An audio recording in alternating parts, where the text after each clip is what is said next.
Salut tout le monde, aujourd'hui on se retrouve pour une nouvelle vidéo. On va faire un petit point sur le marché, donc je vais donner les scénarios que je pense qui peuvent arriver sur le Bitcoin. Du coup, comme on peut le voir, depuis novembre, on est dans un sort de range. Donc pour l'instant, on fait des plus hauts toujours plus bas.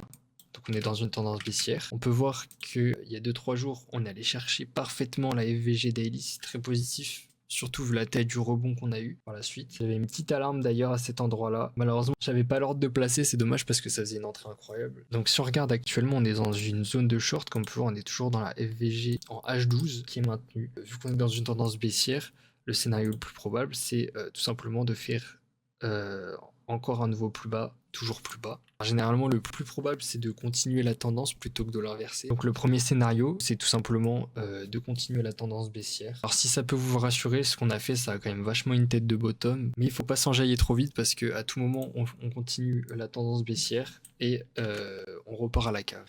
Le deuxième scénario, c'est tout simplement que ici, on est certes dans une zone de short, mais on a laissé un shosh en H4, du coup une inversion structure ici avec un cos et un boss. Du coup quand on fait une inversion structure, on a des chances de retourner dans la zone OTE, donc si on trace avec notre Fibonacci, on peut voir que les 0,618 ils se trouvent au niveau des 93 600.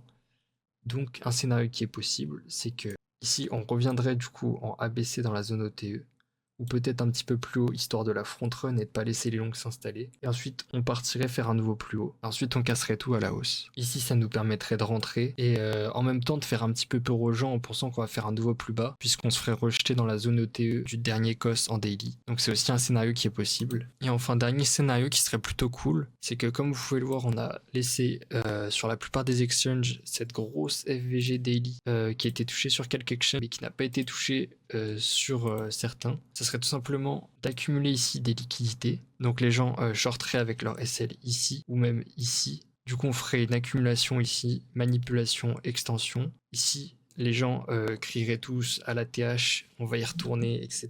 Bull run, reparti, etc. On break le range et tout. Sauf que non, on se ferait rejeter par la VG Daily. Donc ici, petite inversion. Et en fait, on retournerait dans la zone ET qu'on aurait front run. Et là, on pourrait repartir. Et en même temps, ça correspondrait avec la zone OTE qu'on aurait laissée par rapport à ce plus haut en daily. Et comme ça, tout concorderait ensemble. Après, la descente ici peut être plus douce en ABC, mais ça reste le même principe. Et franchement, j'aime bien ce scénario parce que ça permettrait de piéger les shorts puis les longues. Et franchement, il me plaît bien. Du coup, pour récapituler, ça nous ferait une petite accumulation. Ensuite, on irait dans la FVG daily. Ensuite, on irait dans la zone OTE qu'on aura laissée par rapport au plus haut daily et au shosh qu'on a en H4.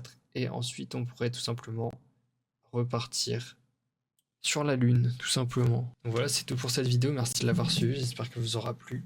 Et puis moi, je vous dis à la prochaine pour une nouvelle vidéo.